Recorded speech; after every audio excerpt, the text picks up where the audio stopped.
Welcome to the exam study pour. आप सभी का आपके अपने चैनल एग्जाम स्टडी पोर में मैं आप सभी लोगों का स्वागत करता हूं।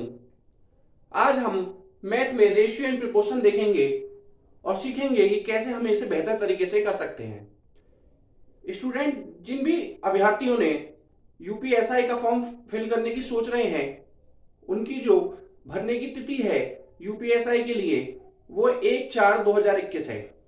जो भी अभ्यर्थी फॉर्म को फिल करना चाहें वो अपने माइंड में उस डेट को बिल्कुल एकदम से सटीक से अपने माइंड में बैठा लें, जिससे कि हम जो प्रयास कर रहे हैं, काफी समय से हमें इंतजार है, 5 साल का बाद ये इतनी वैकेंसी आ रही है, तो हम इसको पास करके एक वर्दी जो हम एसआई की पहनना चाहते हैं वो हम पहन सके। आज हम मैथ में रेशियो एंड प्रोपोर्शन देखेंगे। उससे पहले मैं आपको एक चीज बता दूं कि सपने सिर्फ वो नहीं होते जो हम रात को जब नींद लेते हैं, जब हम सोते हैं, जब देखते हैं। सपने हमेशा वो होते हैं जो हम दिन में खुली आंखों से देखते हैं। इसलिए अपने सपनों पे कभी रोक ना लगाएं। जो हमने सपने देखे हैं, जो दिन में हम अपने मन में सोचते हैं कि मुझे ये बनना है, मुझे उसके जैसा बनना है, मुझे कुछ करके दिखाना है, अपने अंदर एक रूह भरिए, एक रूह को जगाइए, एक जोश को जगाइए।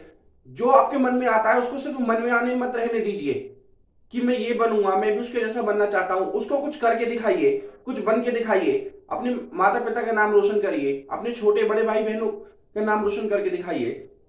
निरंतर प्रयास करते रहिए। अगर हमारा वीडियो आपको अच्छा लगता है तो हमारे चैनल को सब्सक्राइब कीजिए। अपने फ्रेंड्स, अपने ग्रुप के साथ जो भी अभ्यर्थी कंपटीशन लेवल की तैयारी कर रहे हैं और उसमें मैथ आता है, उन सभी के लिए हमारा वीडियो बहुत बेनिफिशियल होगा। और मैं आपको प्रॉमिस करता हूं कि जो भी मैं टॉपिक मैथ के पढ़ाता हूं, आपका कॉन्सेप्ट इस प्रकार से क्लियर होगा कि आपको बेसिक से लेके ट्रिक और जो भी पूरा कॉन्सेप्ट है पूरा समझ में आए। इस बात की मैं पूरी कोशिश करूंगा। देखते हैं पहले क्वेश्चंस के साथ। क्वेश्चन में दिया है दो संख्याओं का योग 40 है और उनका अंतर 4 है, तो उनका अनुपात ज्ञात करो। दो संख्या कोई भी मैं ले लेता हूं, एक ए है और एक बी है। इनका जो अंतर है वो कितना है? 40। सॉरी, इनका योग कितना है? 40। और जो उनका अंतर है, इन दोनों का जो अंतर है वो कितना है? 4। इसको हम दो तरीके से देख सकते हैं। कैसे देखेंगे? या तो जो बेसिक चीजें हम पढ़ते हुए आ रहे हैं, क्या करेंगे, इसको ऐड कर देंगे। जब ऐड करने पे सेम डिजिट है वो कैंसिल हो जाएंगी। ए और ए 2a हो जाएगा। 40 और 4 कितना हो जाएगा? 44 हो जाएगा। जब ए से इसको डिवाइड देंगे 44 को, तो कितना आएगा? 22 आएगा। तो मतलब जो ए की वैल्यू हमारे पास आई वो 22 आई। फिर हम क्या देखेंगे? ए की जो 22 की वैल्यू है, आप एक या दो, 1 या 2 किसी भी इक्वेशन में आप रख के देख लीजिए, आपका आंसर आ जाएगा। 22 प्लस बी इक्वल टू 40। जब मैंने 1 में रखी ए की वैल्यू, तो बी की वैल्यू मुझे क्या मिली? 40 में से जब 22 इधर आ जाएगा, जब इसको सब्ट्रैक्ट करेंगे तो 10 से 2 सब्ट्रैक्ट हुआ तो 8, 3 से 2 सब्ट्रैक्ट हुआ तो 1। तो ए की जो वैल्यू है वो कितनी आई? 22। और जो ए की जो वैल्यू आई वो कितनी आई? 22। और जो बी की वैल्यू है वो हमारी 18 आई है। अब आप इसमें वेरिफिकेशन करके देख लीजिए, इनका अंतर 22 और 18 का कितना है? 4 है। और इनका योग करेंगे तो कितना आएगा? इनका योग 40। ये तो हो गया इसका बेसिक कॉन्सेप्ट। अगर हम इसे बेसिक कॉन्सेप्ट से नहीं समझ के और किसी तरीके से समझते हैं तो इसको कैसे समझेंगे?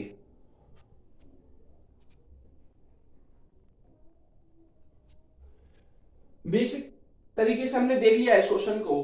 अगर हम इसको शॉर्ट ट्रिक के माध्यम से कम समय लेते हुए समझेंगे तो देखेंगे कि दो संख्याओं का जो अंतर है वो कितना दिया हुआ है? 40। और दो संख्याओं का योग और अंतर कितने का दिया हुआ है? 4 का। तो ऑप्शन से देखेंगे इसको, इनमें से कौन सी दो संख्या ऐसी हैं जो कि ऐड करने पर 40 आ रहा है कोई यहां पर? 22 और 19 इनका योग करेंगे तो 40 नहीं बैठ रहा। 11 और 18 का योग करेंगे तो 40 नहीं बैठ रहा। 21 और 19 का योग करेंगे तो भी 40 नहीं बैठ रहा। 11 और 9 का योग करेंगे तो भी 40 नहीं बैठ रहा। लेकिन हम क्या देखेंगे कि अगर मैं इस 11 में 2 की मल्टीप्लाई करा दूं और इस 9 में 2 की मल्टीप्लाई करा दूं, कितना हुआ? 22 और ये 18, तो इनका योग कितना हो रहा है? 40 हो रहा है। और 22 में से 18 गए तो कितना बचा? इनका जो अंतर है वो 4 आ रहा है, नहीं आ रहा? तो हमारा जो ऑप्शन सी होगा वो बिल्कुल करेक्ट होगा। फिर से समझ लीजिए, ए और बी ऑप्शन से देखेंगे कि कौन सी ऐसी डिजिट है इन चारों में ऑप्शन में जिससे हम इसे आसानी से सॉल्व कर सकते हैं। अगर मैं इन सभी को ऐड करके देखता हूं तो किसकी क्या वैल्यू बन रही है। अगर मैं इन तीनों को सॉल्व भी करके देख, मानो इनका जो जो योग है वो 40 नहीं आ रहा, इसका भी योग 40 नहीं आ रहा, लेकिन फिर आप ये सोचेंगे सर आपने कैसे कह दिया, ये तो हम इनमें भी अप्लाई कर सकते हैं, 2 अप्लाई। अगर हम इनमें 2 अप्लाई करके देखते हैं, 2 या 3 किसी का भी मल्टीप्लिकेशन करते हैं, तो कोई भी डिजिट को हम ठीक बैठा ही नहीं सकते। सिर्फ यही क्वेश्चन बिल्कुल ठीक होगा। क्या 11 में 2 की मल्टीप्लाई कर दो प्लस 9 में 2 की मल्टीप्लाई कर दो 22 और 18, इनका जो योग है वो कितना 40, और जब 22 में से 18 को सब्ट्रैक्ट करेंगे तो इनका अंतर 4 आएगा। ये इस प्रकार से होगा। नेक्स्ट क्वेश्चन को देखेंगे।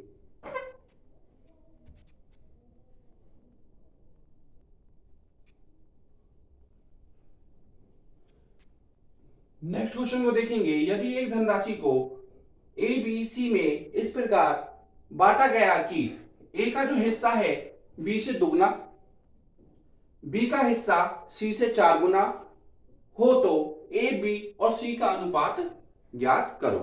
कैसे करेंगे इसको? बहुत आसानी से, ए बी सी के बीच में कोई धनराशि बांटी गई है तो ए को कितना मिलता है उसका, ध्यान से देख लीजिएगा।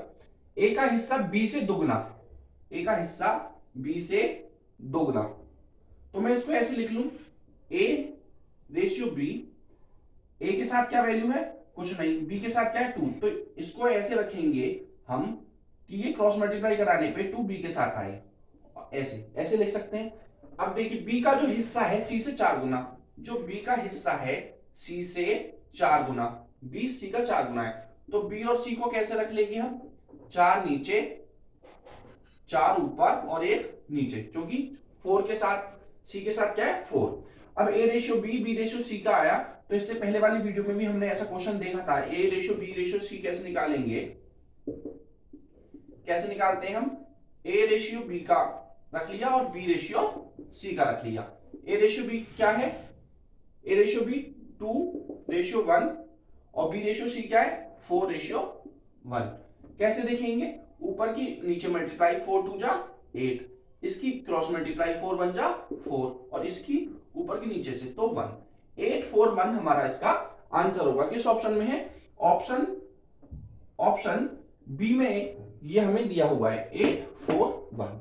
ठीक है, नेक्स्ट क्वेश्चन को देखेंगे।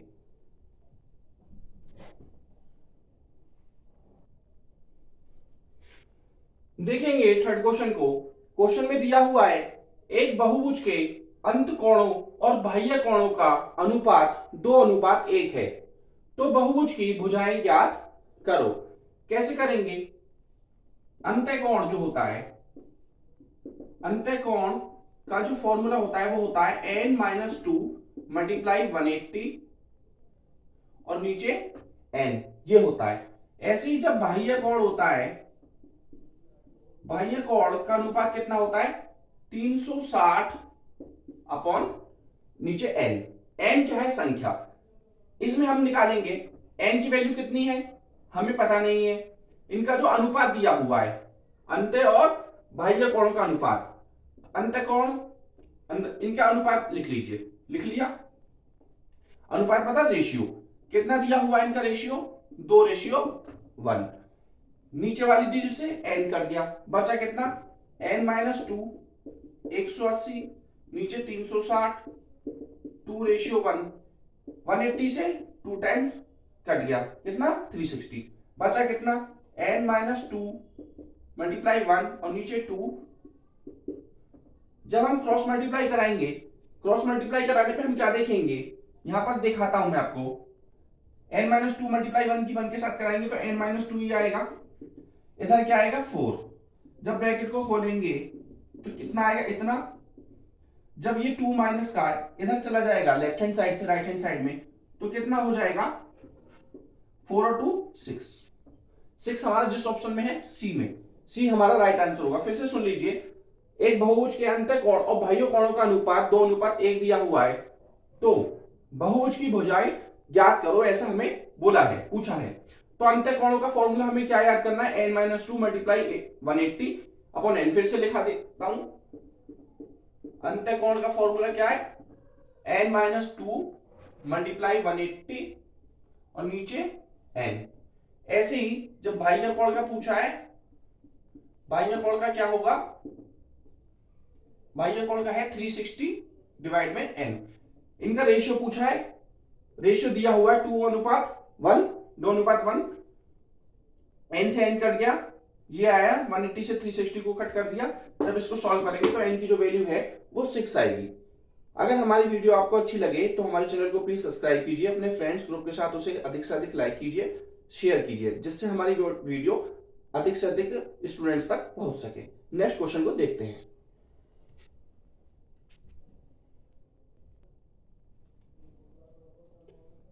नेक्स्ट क्वेश्चन को देखेंगे, क्वेश्चन नंबर 4, वह सबसे छोटी संख्या ज्ञात करो जिसे 6:7 की दोनों संख्या में से, 6 में से भी और 7 में से, दोनों में से घटाने पर अनुपात 16:25 प्राप्त हो। कैसे देखेंगे, 6:7 दिया है, उतार लीजिए, ठीक है। इसमें से कौन सी छोटी से छोटी संख्या हमें क्या करनी है, घटानी है। तो इसमें से भी घटा दीजिए x को, इसमें से भी घटा दीजिए x को। जब घटाने के बाद अनुपात क्या आ रहा है, 16:25। ऐसा कह रहा है क्वेश्चन। क्रॉस मल्टीप्लाई करा दीजिए, 25 की 26 में 6 में मल्टीप्लाई कराएंगे तो 25 छिक्का 150 होते हैं, 25 6 150, और 25 की x में कराएंगे तो 25x, 7 की कराएंगे 16 में कितना होता है, 6 7 42, 6 7 1 7 7 और 4 11। जब 16 की 7 में कराएंगे तो कितना आएगा, 112, मतलब 112। और जब 16 की x में कराएंगे तो कितना आएगा, 16x। समझ में आया आपको। फिर क्या करेंगे कि ये जो टर्म है x x वाले, इनको तो पास में ले आएंगे, और जो ये नंबर वाले टर्म है इनको हम पास में लाएंगे। तो करते हैं 150 के जब मैं इधर ले आऊंगा 112 को, ये क्यों लाया, क्योंकि ये छोटा नंबर था, इसको मैं इधर ले आया। अब मैं क्या करूंगा, यहां पर 16x है, इसको यहीं रहने दीजिए अपनी जगह ही। इस 25x को मैं इधर ले आता हूं, तो माइनस का 25x किसका हो जाएगा, प्लस का। समझ में आया। मैंने क्या किया है, जो भी बड़ा नंबर है प्लस का, उसके पास छोटा नंबर ले आएंगे। तो 150 के पास में इधर ले आया 112 को, माइनस का हो गया ये। फिर मैंने क्या देखा कि ये जो 16x है, जब ये माइनस के 25x है तो इधर ले जाऊंगा मैं इसको, तो ये क्या हो जाएगा, प्लस का। अब सॉल्व करिए, 150 से 112 को कैसे सॉल्व करेंगे, 10 से 2 गए तो सब्ट्रैक्ट किया तो 8, यहां पर कितना बचा 4, 4 से 1 सब्ट्रैक्ट किया तो कितना आया 3 और कुछ, और यहां पर कितना बचा 1, 1 से 1 0, ये नंबर वाला टर्म। अब जब ये माइनस, ये प्लस का है, ये माइनस का है, तो प्लस माइनस माइनस, 25 से 16 को सब्ट्रैक्ट करेंगे तो कितना आएगा 9, ठीक है। तो इसमें हमने क्या देखा, x की वैल्यू हमें क्या निकालनी है,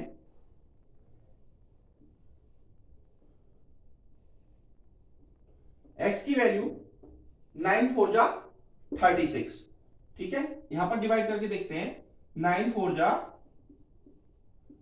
36, पॉइंट लगाया, यहां पर सब्ट्रैक्ट किया 8 से 6 2, पॉइंट लगाया, 0 बढ़ाया, 9 2 जा 18, 4.2। मतलब इसमें ऑप्शन में हम कौन सा देख रहे हैं, इसके नियरेस्ट बी नंबर, बी को देख रहे हैं, ये इसका आंसर होगा। हमने क्या किया, फिर से समझ लीजिए, 6/7 में से हम कौन सी संख्या ऐसी घटानी है कि हमें जो अनुपात है वो 16:25 मिले। x को घटा दिया, जब हमने क्रॉस मल्टीप्लाई की तो हमें सॉल्व करके x की जो वैल्यू है वो 4.2 मिली। 4.2 तो नहीं है किसी ऑप्शन में, क्या है 4 है, तो 4 ही हमारा राइट आंसर होगा। नेक्स्ट क्वेश्चन देखते हैं।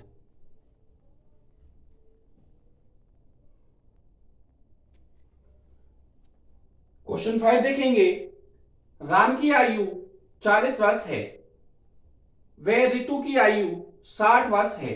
राम और ऋतु की आयु कितनी दी हुई है, राम और ऋतु की जो आयु है वो कितनी है, 40 और 60, ठीक। कितने वर्षों बाद उनकी जो आयु का अनुपात है वो कितना हो जाएगा, 3:5। तो इसमें हम देखेंगे कि जब भी मैं आज 2 साल का हूं और मेरे जो बड़े भाई हैं वो 4 साल के हैं, तो चाहे वो कितने भी वर्ष निकल जाएं, हम दोनों में जो उम्र का अंतर है वो उतना ही रहेगा। अगर हम दोनों में आज उम्र का अंतर 2 साल है तो चाहे हम वो भी कितने बड़े हो जाए, मैं भी कितना बड़ा हो जाऊं, ये प्रोसेस एक ही उसमें चलेगा, अनुपात में हमारा जो अंतर है वो उतने बरस का ही रहेगा, 2 वर्ष का, अगर 2 वर्ष का शुरू से है।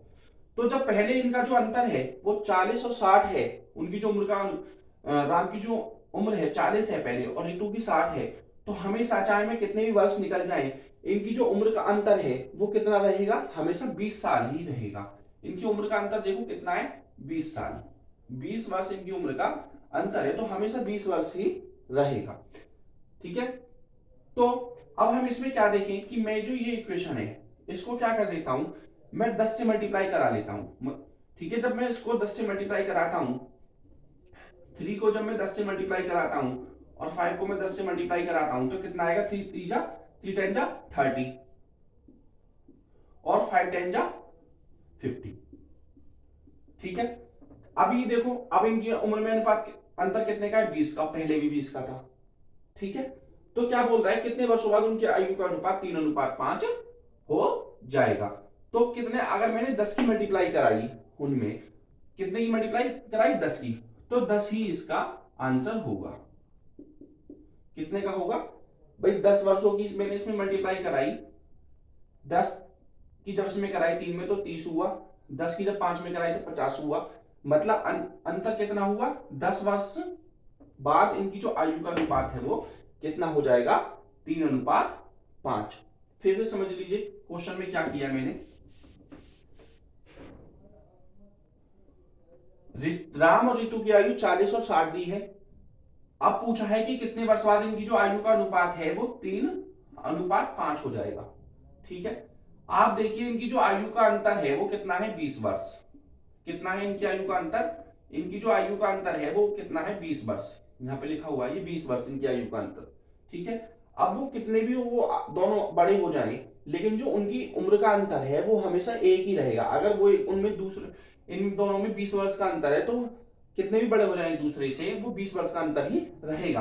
तो अगर मैं इनमें 10 की मल्टीप्लाई करा लेता हूं दोनों में तो कितना हो जाएगा, ये 30 हो जाएगा 50। अब हम देखेंगे कि जो इनमें उम्र का अंतर है वो 20 वर्ष ही है, मतलब हमारा क्वेश्चन ठीक है।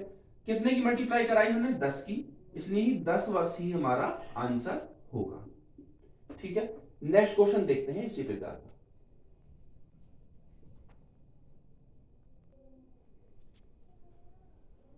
क्वेश्चन नंबर 6 देखेंगे, दो भाइयों की उम्र का अनुपात, दो भाई हैं ए और बी, उनकी जो उम्र का अनुपात है वो 1:2 है। 5 साल पहले उनकी जो आयु का अनुपात था वो क्या था, 1:3।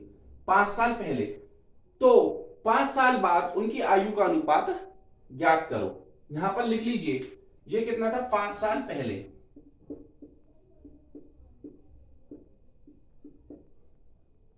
दो भाइयों की उम्र का अनुपात वर्तमान, यहां लिख लीजिए वर्तमान। ठीक है, मैं समझाने के लिए लिख रहा हूं, आपको बस समझना है, वहां पे नहीं लिखना है एग्जाम में। तो अब क्या आपसे पूछा है, 5 साल पहले उनकी आयु का अनुपात 1:3 था, तो 5 साल बाद उनकी आयु का अनुपात आपको बताना है। तो आप एक बात देखिए कि इनकी जो उम्र का अंतर है वो कितना है। आप इनको यहां पर जो अंतर है, मैंने बोला था कि अंतर हमेशा बराबर रहता है उम्र में। अंतर, अगर मैं आज 10 साल का हूं तो मेरे बहन या भाई मुझसे 2 साल बड़े हैं, 12 साल के हैं, तो चाहे हम कितने भी बड़े हो जाएं, वो उनका जो, हमारी जो उम्र का अंतर है वो हमेशा 2 वर्ष ही रहेगा, उससे ना तो कम होगा ना ज्यादा होगा। अगर ए और बी कोई दो भाई हैं, उनकी उम्र का जो अंतर है पहले कितना है, 1 वर्ष। ठीक है, तो जब 1 वर्ष है तो बाद में भी इनकी उम्र का जो अंतर है वो कितना रहना चाहिए, कितना रहना चाहिए, 1 वर्ष ही रहना चाहिए। लेकिन यहां पर कितना है, 2 वर्ष। कितना है, 2 वर्ष। तो है नहीं है डिफरेंस। अब हम इनको सेम बनाने के लिए क्या करेंगे कि हम इन दोनों में मल्टीप्लाई करा लेंगे, किसकी, इसको भी हम ऐसा कर लेंगे कि इनकी जो उम्र में अंतर आए वो 2 वर्ष का ही आए। क्या करेंगे, इसमें 2 की मल्टीप्लाई करा लेते हैं दोनों के साथ। 1:2 था, जब 1 में 2 की मल्टीप्लाई कराते हैं और 2 में 2 की मल्टीप्लाई कराते हैं तो कितना आएगा, 2 1 जा 2 और 2 2 जा 4। मतलब जो आंसर आएगा 2 से मल्टीप्लाई कराने पे 1:2 में ये आएगा 2:4, 2:4। तो अब इनके जो उम्र का अंतर है वो कितना आया, 2 वर्ष आया नहीं आया, फिर से समझ लीजिए। पहले इनका जो अनुपात था वो 1:2 था। तो हमने क्या देखा था कि 1 वर्ष का था गैप इन दोनों में, और इसमें 2। अब 5 साल बाद हुआ तो अनुपात 1:3 आ गया, तो ये 2 वर्ष का गैप है। हमने क्या देखा, मैंने बताया है कि किन्हीं भी दो लोग हैं उनकी उम्र का जो अनुपात है, अंतर है, वो कितने भी बड़े हो जाएं या उनकी उम्र को घटा लो या बढ़ा लो, हमेशा जो उम्र का अंतर है वो सेम रहेगा। लेकिन यहाँ डिफरेंस आ रहा है, तो मैं इसको सेम बनाने के लिए 2 वर्ष, इन दोनों में 2 वर्ष का डिफरेंस आई, मैं क्या करूंगा, इनमें मल्टीप्लाई करा लूंगा 2 की, 2 1 जा 2 और 2 2 जा 4, ऐसे आ गया। तो अब जो उम्र का गैप देखेंगे आप कितना है, 2 वर्ष दोनों में। ठीक है, तो ये कह रहा है 5 साल बाद उनकी जो आयु का अनुपात कितना हो जाता है, 1:2। वर्तमान में ये है, 5 साल बाद ये इतना हो जाता है। तो कितना हो रहा है 5 साल बाद, देखो इन दोनों में, देखो इन दोनों, अब मैं इसको हटा देता हूं, आप देखो इनमें कितने का अंतर है, 4 से 3 एक कम हो रहा है, 1 वर्ग, और 2 से 1 कितना कम हो रहा है, 1। तो कितना कितना कम हो रहा है, 1। मतलब जो एक की जो वैल्यू है, एक की जो वैल्यू है वो कितने के बराबर है, 5 वर्ष के। जो एक की वैल्यू आ रही है वो कितने की आ रही है, इन दोनों में देखो, बी की पहले वर्तमान की और बी की 5 साल बाद की, कितने का अंतर आ रहा है, 1 का। ऐसी दो, इसकी पहले की और इसकी बाद की 5 साल, कितने का अंतर आ रहा है, 1 का। तो जब 1 का अंतर आ रहा है दोनों में, तो 1 का अंतर कितने बाद आ रहा है, 5 साल बाद।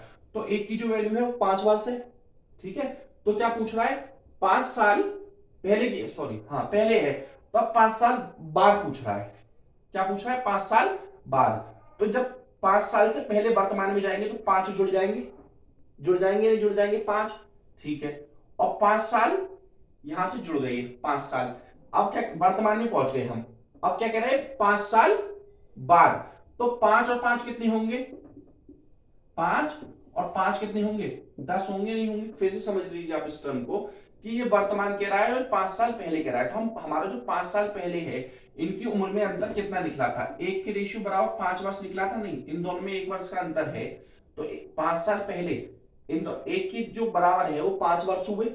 ठीक है, 1 के बराबर 5 वर्ष हुए। तो जब वर्तमान में जाएंगे तो 5 ऐड नहीं होंगे, पहले से ही जब आगे चलेंगे तो 5 साल ऐड हो गए, 5 तो ये, और ये कह रहा है 5 साल और बाद, मतलब वर्तमान से भी 5 साल और बाद। तो कितने हो गए, 5 और 5 10। समझ में आया नहीं आया आपको।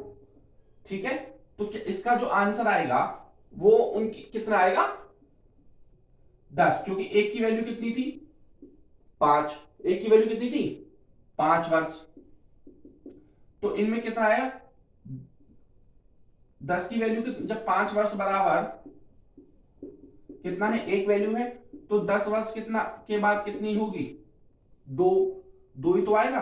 तो हम क्या करेंगे कि इसमें और इसमें क्या ऐड करा लेंगे, दोनों में क्या ऐड करा लेंगे, 2। तो 2 में जब 2 की मल्टीप्लाई कराएंगे तो कितना आएगा, 4। ऐसे ही जब 4 में 2 की मल्टीप्लाई कराएंगे तो कितना आएगा, 8। ठीक है, तो इनकी जो उम्र का अनुपात बाद में आएगा वो कितने आएगा, 8। समझ में आया आपको। ठीक है, और उनकी आयु का अनुपात, आयु पूछे, आयु कैसे बता देंगे कि जब 1 के बराबर 5 थे और 2 के बराबर 10, तो 2 में मल्टीप्लाई करा लेंगे, 2 में मल्टीप्लाई करा लेंगे 10 की, और 4 में मल्टीप्लाई करा लेंगे 10 की, तो 20, और दूसरा 40, मतलब एक 20 वर्ष का होगा, दूसरा 40 वर्ष का। ठीक है, नेक्स्ट क्वेश्चन देखेंगे।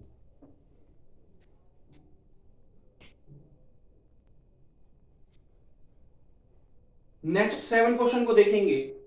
दो संख्याओं का अनुपात, दो संख्या है ए बी, उनका जो अनुपात है वो 10:7 दिया हुआ है। उनका जो अंतर है, उनका जो अंतर है ए और बी का जो आपस में अंतर है वो कितना दिया हुआ है, 105। समझ में आया। तो क्या पूछा है, उन संख्याओं का योग बताओ। क्या बताओ, उन संख्याओं का योग बताओ। अब आप देखो, अनुपात दिया हुआ है और उनका अंतर दिया हुआ है। जब 10 में से 7 को घटाएंगे तो कितना आया, 3 आया, नहीं आया 3। जब तो 3 के अंतर के बराबर कितना है, 105। भाई इन दोनों का अंतर ही तो पूछा है, ए और बी में कितना अंतर आया, 3 है, नहीं 3, तो 3 के इक्वल कितना है, 105। तो एक की जब वैल्यू निकालेंगे तो कितना आएगा, 3 3 जा 9 और 3 5 जा 15, मतलब एक की जो वैल्यू आई वो आई 35। क्या पूछा है? उनकी संख्याओं का योग बताओ। तो जब एक की वैल्यू है वो 35 है तो 10 की वैल्यू क्या होगी? 10 की वैल्यू होगी, 10 की मल्टीप्लाई करा देंगे 35 में, इनको ऐड कर लीजिए आप। 10 और 7 कितना हुआ? 17। 17 में जब आप 35 को ऐड कराएंगे, 35 प्लस 7 में मल्टीप्लाई कराएंगे तो कितना आएगा? 350 तो ये आया, और कितना आएगा? 7 5 जा 35, 7 3 जा 21, 21 और 3 कितने हुए? 24। ऐड करा देंगे 5 4 9 और 6 6 9 5 इसका आंसर होगा।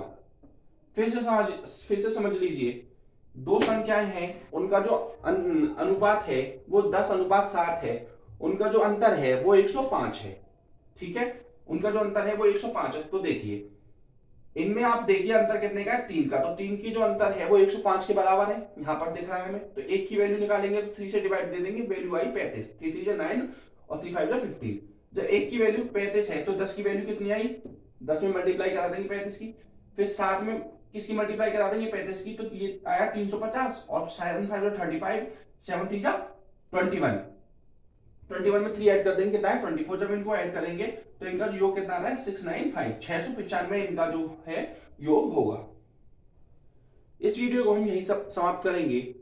नेक्स्ट वीडियो में इससे आगे के क्वेश्चंस को देखेंगे और बेहतर तरीके से और अच्छे क्वेश्चंस लाएंगे और अच्छे कॉन्सेप्ट से समझाते हुए आपको एक बेसिक से लेके मॉडरेट डिफिकल्ट सभी प्रकार के क्वेश्चंस को समझाने की हम पूरी कोशिश करेंगे, और आपको किसी भी प्रकार की कोई भी परेशानी नहीं हो इस बात का भी हम पूरा ध्यान रखेंगे। जो अभ्यर्थी बिल्कुल ही मैथ में उन्हें कुछ नहीं आता, वीडियो देख के सारे जो भी अगर आपको कोई भी डाउट आता है तो हमारे कमेंट सेक्शन में आप कमेंट कीजिए। आपके जो भी डाउट हैं पूरा वादा करते हैं कि उसको आपके एक एक डाउट को पूरा क्लियर किया जाए। मेरा नंबर है 7906897091। अगर आपको किसी भी प्रकार की कोई भी क्वेश्चन है, कोई भी क्वेरी है, कोई भी किसी क्वेश्चन में कोई डाउट आता है तो आप इस व्हाट्सएप नंबर पर अपनी क्वेरी पूछ सकते हैं, अपने सवाल पूछ सकते हैं। पूरा उसका निस्तारण किया जाएगा, पूरा सॉल्यूशन उसके, आपको जो भी परेशानी है उसका समाधान होगा, ऐसा हम प्रयास करेंगे। अगर हमारी वीडियो आपको अच्छी लगे तो हमारे चैनल को सब्सक्राइब कीजिए, वीडियो को लाइक कीजिए और शेयर कीजिए, जिससे हमारी वीडियो अधिक से अधिक स्टूडेंट तक पहुंच सके। Thank you.